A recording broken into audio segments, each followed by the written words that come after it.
नमस्कार मित्रों, MW news मुख्य वक्ता में आपका स्वागत है। मैं साहिल अरोड़ा। जैसे कि आप जानते हैं, हम रोज़ ही आपको इलाके के अलग अलग जनप्रतिनिधियों से रूबरू करवाते हैं, इलाके की उन खास हस्तियों से रूबरू करवाते हैं जिन्होंने अपनी ज़िंदगी में समाज सेवा में एक अग्रणी भूमिका निभाई हो। क्षेत्र कोई भी हो, चाहे वो धार्मिक क्षेत्र है, राजनीतिक क्षेत्र है या सामाजिक क्षेत्र है, समाज के युवाओं को अलग दिशा में ले जाकर एक उनका जीवन सुधारने का प्रयास किया हो।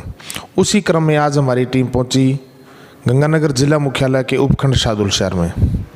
शाहदुल शहर उपखंड में श्री मुरली मनोहर गौशाला सेवा समिति के अध्यक्ष हमारे साथ मौजूद हैं, श्री राजीव लोचन शर्मा। राजीव लोचन शर्मा शाहदुल शहर मंडी में किसी भी पहचान के मोहताज नहीं हैं। पिछले काफ़ी लंबे समय से वो शिक्षा के क्षेत्र में जुड़े हुए हैं। मालवीय स्कूल जिनके वो संस्थापक सदस्य हैं और उसके इस वक्त प्रबंधक के रूप में भी कार्य कर रहे हैं।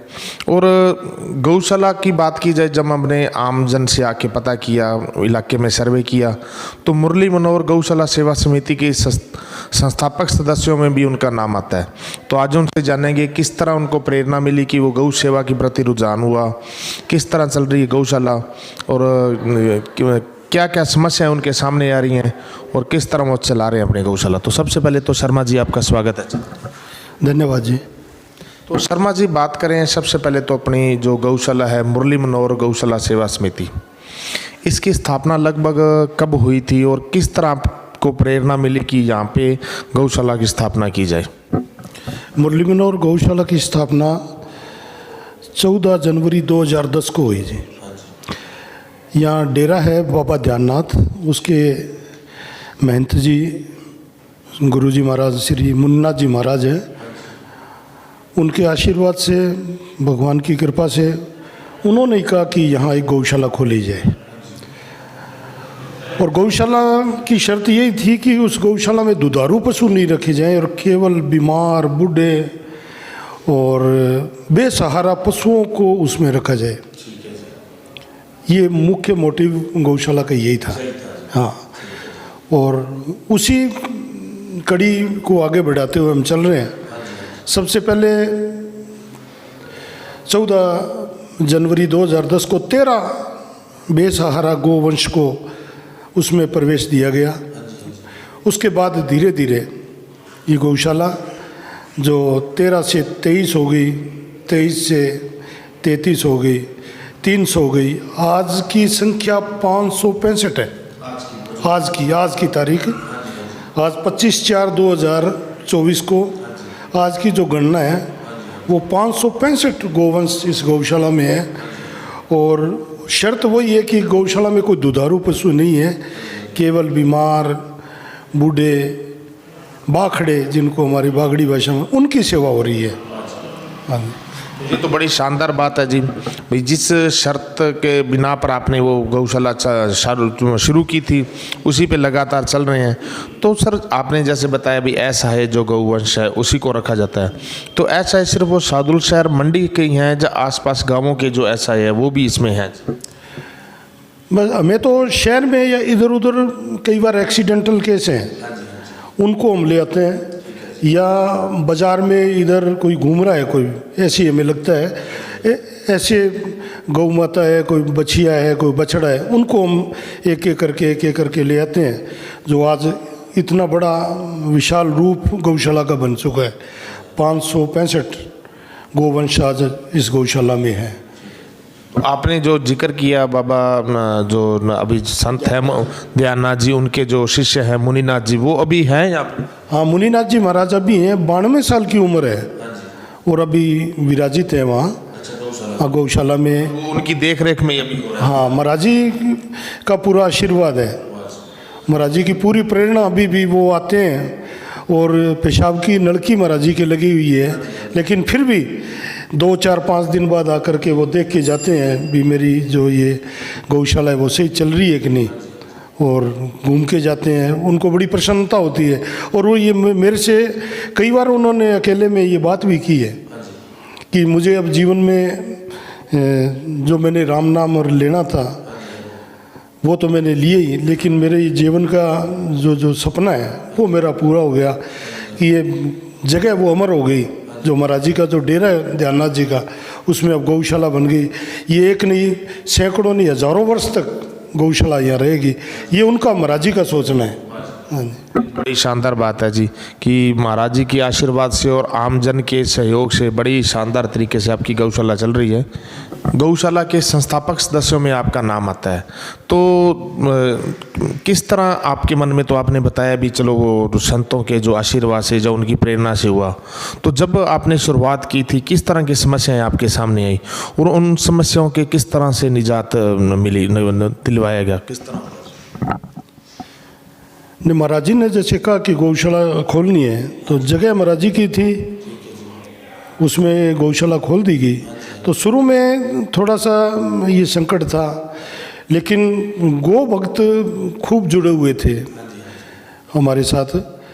तो मुझे ऐसे नहीं लगता कि हमें कोई किसी प्रकार का कोई संकट हुआ हो। तो मैं तो जिस दिन से यहाँ देख रहा हूँ कि जिस दिन से गौशाला खुली है, केवल गौशाला का विकास नहीं हुआ, जितने लोग गौशाला से जुड़े हुए हैं, जितने सेवादार जुड़े हैं, मैं तो कहता हूँ एक एक घर का विकास हो गया। एक एक जो आदमी है, एक एक जो हमारे साथ यहाँ संस्था में काम करते थे, कई लड़के आज सरकारी नौकरियों में लग गए, कईयों के बहुत बड़े बिजनेस उनके बढ़िया चल गए। तो मैं तो गौ माता से ज़्यादा फायदा तो जो हम लोगों को हो गया। गौशाला खुली, गौशाला में गौ माता की सेवा करने का मौका मिला और बड़ा आशीर्वाद आज जितने भी, मैं तो कह रहा हूँ पूरी मंडी, हमारा जो शहर है, पूरे शहर को इसका फ़ायदा मिल रहा है। और जब गौ माता की सेवा होती है तो 33 करोड़ देवी देवताओं की सेवा होती है, 33 करोड़ देवी देवताओं की सेवा होती है, तो उनका आशीर्वाद मिलता ही है। तो शास्त्रों में भी पढ़ते हैं, जगह जगह सत्संगों में भी ये चलता है। और ये मैंने तो देखा है साक्षात भी, जो जो गौ माता की शरण में आए हैं, जिन जिन परिवारों की सेवाएं गौशाला में आ रहे हैं, सब बड़े फले फूले हैं, ये मैंने नोट किया है। मतलब प्रत्यक्ष को प्रमाण की जरूरत नहीं है, वो जो उक्ति है वो यहाँ पे चरितार्थ हुई है। बिल्कुल मैंने देखा है जी, ऐसे ऐसे बच्चे यहाँ के लगे सेवा करने के लिए। और कईयों को मैं मजाक में भी कह देता था, तू यहाँ सेवा कर, सेवा करने से देखना क्या फल मिलेगा। तो वो कहते थे कि गुरुजी अगर मैं नौकरी लग जाऊं तो पहले 3 महीने की तनख्वाह मैं गौशाला को दूंगा। कई लड़के तो ऐसे हैं कि गुरुजी मैं नौकरी लग जाऊं 1 साल की पूरी मैं तनख्वाह मैं गौशाला में दूंगा। कईयों ने कहा जी मैं 1 महीने की दूंगा, कई कहते हैं जी मैं आजीवन कुछ ना कुछ गौशाला में देता रहूँगा। कई लड़के ऐसे उनको मजाक में कह दिया करते थे, उनको हम कह दिया करते थे कि तू आजा तेरी शादी हो जाएगी।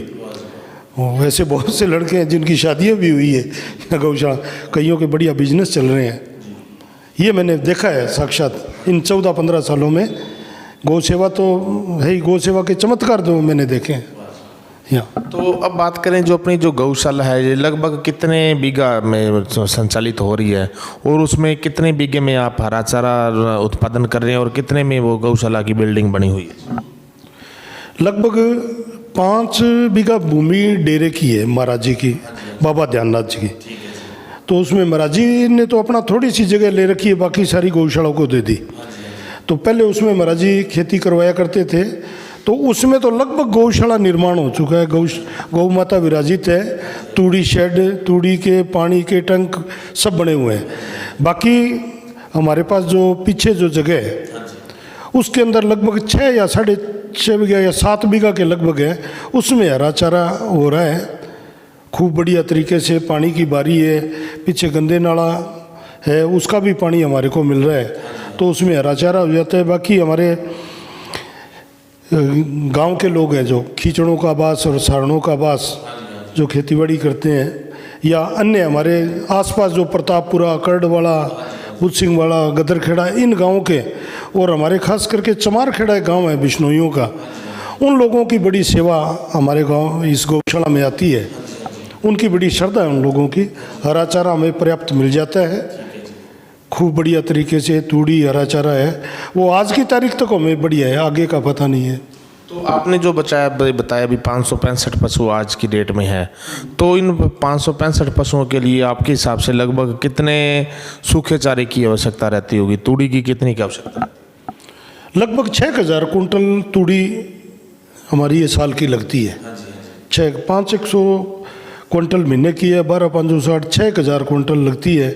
तो इतना हमारे पास हो जाता है। अगर बाई द वे तूड़ी कई बार नहीं हो तो पराली का समय आता है तो पराली ले लेते हैं, गुआर का नीरा है वो ले लेते हैं, तो उससे हमारा काम चल जाता है। आज की तारीख तक मेरे यहाँ कोई मेरी गौ माता भूखी नहीं रही, ये मेरे को विश्वास है। और रोज़ाना 2.5 क्विंटल दाना बनता है रोज़ाना। हाँ, एक भी दिन इसमें नहीं है। 2.5 क्विंटल दाना सुबह बनता है, जिसको स्वामणी बोलते हैं, वो बनता है। और शाम को रोज़ाना गौ माता को हरा तूड़ी के साथ वो मिल रहा है। तो सवामनियों के लिए भट्टियाँ वगैरह प्रॉपर बनी हुई है जी? हाँ, सवामणी के लिए भट्टियाँ बनी हुई है। कड़ावा बहुत बड़ा है, उसके अंदर दानी सज्जन है। 1,500 रुपये एक सवामणी के हैं। कई दानी सज्जन कहते हैं जी पूरा 7,500 का कड़ावा हमारा है, हमारा बना दो। कई लोग आते हैं हमारा 2 सवामणी बना दो, कोई 1 बना दो। बड़ी अमावस्या जैसी आती है उस दिन हमारे पास 15-15 सवामणी भी आ जाती है। तो हम बनाते हैं 5 हैं, ताकि वो महीने में हमारी डिवाइड होती रहे। और गेहूँ उसके अंदर लगभग 2.5 क्विंटल जो वज़न है वो पूरा बनता है, तो हमारे पूरे गोवंश को प्राप्त हो जाता है वो। मतलब कुल मिला के आसपास के इलाके और जो सादुलसर मंडी के जो जनमानस है उनके पूरे सहयोग के कारण बड़ी शानदार तरीके से चल रही है गौशाला। तो अब बात करें, जैसे जो गौशाला ये आपको पता है साझा काम है, तो इसमें जनप्रतिनिधियों का लगभग कितना सहयोग रहा?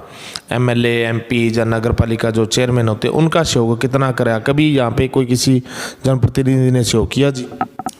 जनप्रतिनिधियों में हमारे पूर्व एमएलए श्री संतोष जी सारण थे।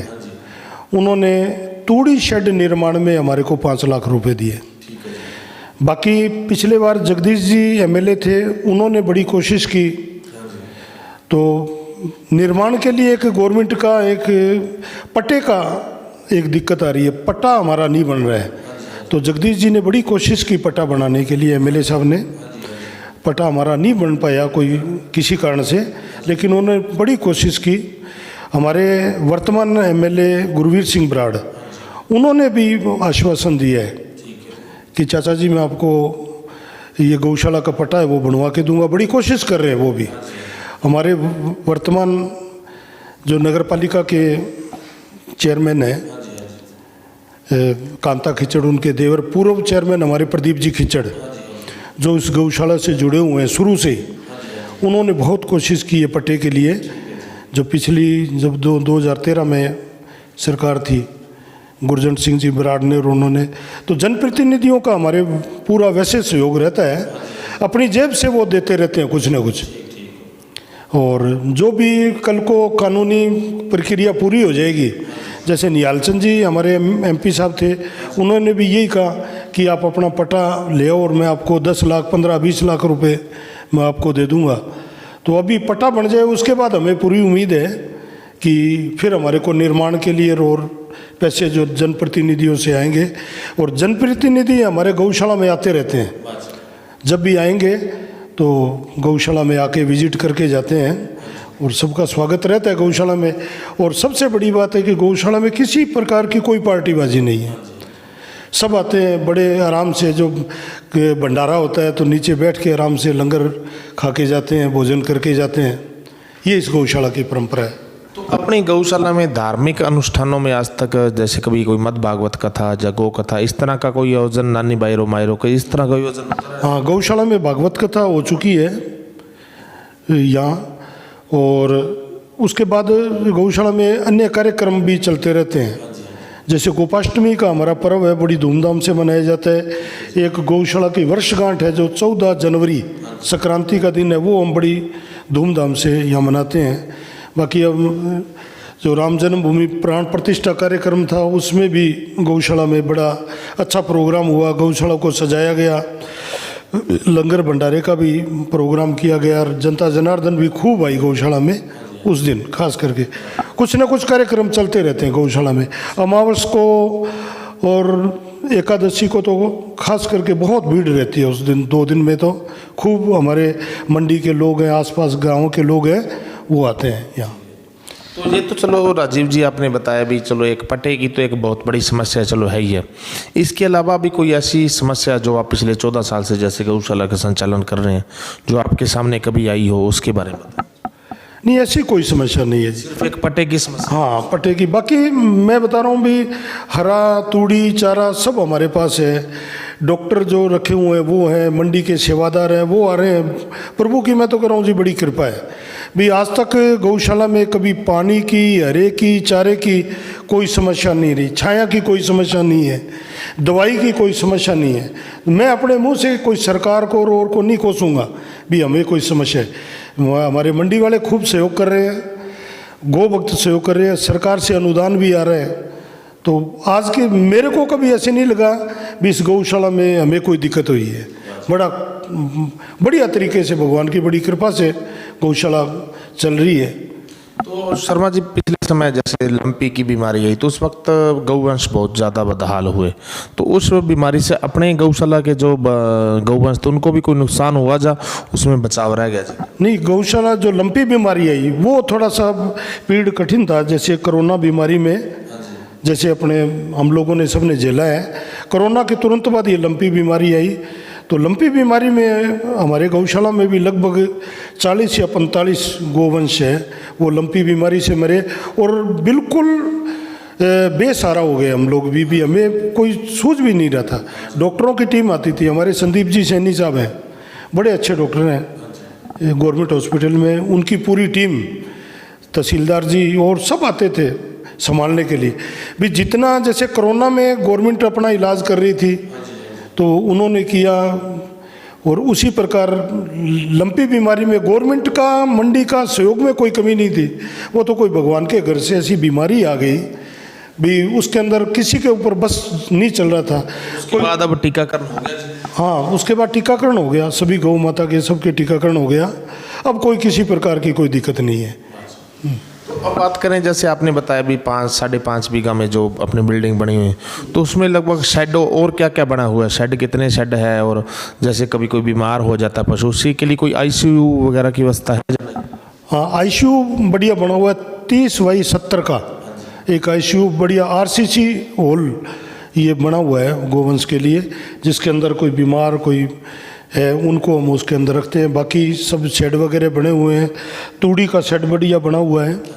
बस एक साहिल जी, एक हमारे समस्या है कि अड्डा रोडी वाली एक समस्या है। कोई गौ माता कोई मर जाती है तो हमारे शहर में अड्डा रोडी नहीं है। मैंने एमएलए साहब जगदीश जी से भी ये बात की थी, मैंने गुरवीर जी से भी की, पुराने गुरजंट सिंह जी के टाइम में भी की, हमारे वर्तमान वो नगर पालिका चेयरमैन प्रदीप जी से भी बात हुई।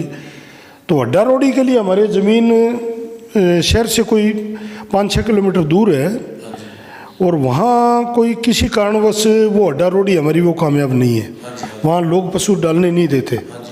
तो अड्डा रोडी वाली हमारे थोड़ी समस्या, कई बार पशु कोई मर जाए तो उसको 2 दिन 3 दिन उठाने में दिक्कत हो जाती है, वो हमारे लिए एक समस्या है वह सबसे बड़ी। हाँ, गंभीर समस्या मेरे को सबसे बड़ी ये लगती है कि अड्डा रोडी वाली जो समस्या है वो सबसे बड़ी है। वो अबोर से हमारे वो बेचारे आते हैं भाई उठाने के लिए गोवंश, उनका सहयोग रहता है और उनके साथ हम भी सहयोग करते हैं, लेकिन अपनी तरफ से वो हमें पूरा सहयोग कर रहे हैं। लेकिन हम ये चाह रहे हैं कोई अड्डा रोडी की कुछ समस्या हल हो जाए, ये बहुत बढ़िया काम हो जाए जी। और ये मेरे को लगता है सभी शहरों में ही है ये अड्डा रोडी वाली समस्या था।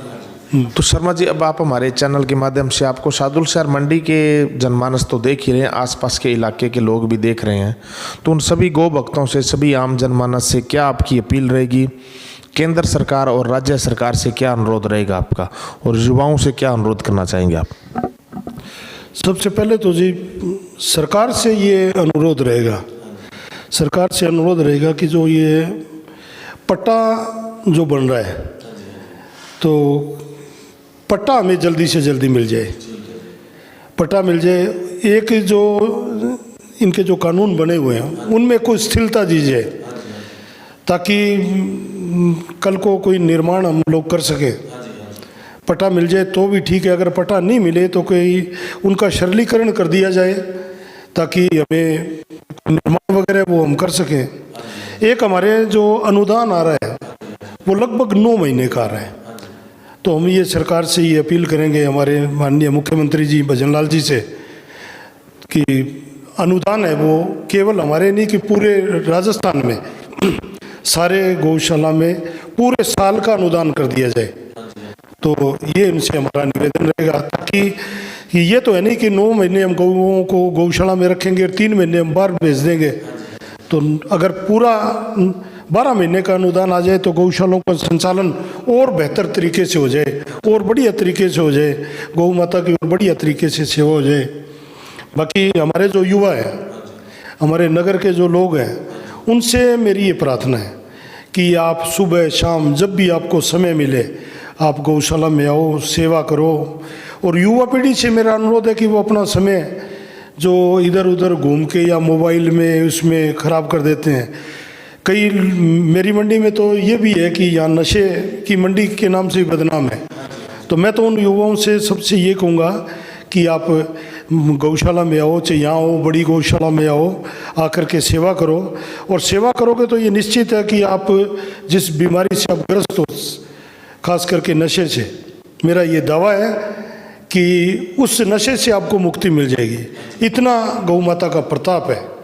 आप सभी आए गौशाला में, आपका स्वागत है, आपको नया जीवन मिलेगा, ये मेरा इतना दावा है। आप आए, आपने हमारी गौशाला का विजिट किया, आपका चैनल का और आपका मैं बहुत आभारी रहूँगा। बहुत बहुत धन्यवाद साहिल जी। ठीक है जी, ये हैं जी मुरली मनोहर गौशाला सेवा समिति शादुल शहर से अध्यक्ष राजीव लोचन शर्मा, जिनका कहना है अकेले वो नहीं, पूरी की पूरी मंडी, क्योंकि जब कोई साझा काम अपने शुरू करते हैं तो वो आमजन के सहयोग के बिना संभव नहीं हो पाता। और 2010 से ये संचालित हो रही, लगभग 14 सालों में आमजन का भरपूर सहयोग मिला। आसपास के इलाके के चाहे गांव हैं, सभी गांवों का, सभी मंडी वासियों का पूरा सहयोग मिलने के कारण बड़ी शानदार तरीके से गौशाला चल रही है। और इस गौशाला की एक खास बात है, इसमें सिर्फ असहाय और बेसहारा पशुओं को रखा जाता है। एक भी दुधारू पशु नहीं है, जिसकी यही एक शर्त थी और उसी शर्त पर आज ये काबिज है। चैनल के माध्यम से युवाओं से अनुरोध कर रहे हैं कि आप नशे से दूर रहें, असामाजिक तत्वों से दूर रहें, गौ सेवा के साथ जुड़ें, धार्मिक कामों के साथ जुड़ें, जिससे आपका जीवन सफल हो और क्वालिटी पूर्वक शिक्षा लेकर अपना जीवन कामयाब करें। और जो आम मंडी के जनमानस है, उन परिवारों से भी अनुरोध है कि आप सुबह शाम गौशाला में आया करें, अपने बच्चों को भी गौ सेवा के प्रति मोटिवेट करें, क्योंकि अगर आप गौशाला में आएंगे तो आपको देखकर बच्चे भी गौशाला में आएंगे।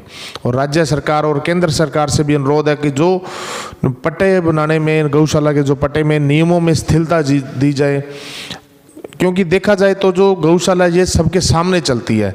यहाँ पे आके जो अफसर हैं, चाहे एसडीएम लेवल के हैं, कलेक्टर लेवल के, आके वो विजिट कर सकते हैं, देख सकते हैं, और वो अपने स्तर पे भी उनको कोई पावर दी जाए, ताकि गौ सेवा के प्रति लोगों की जो भावना है वो बनी रहे।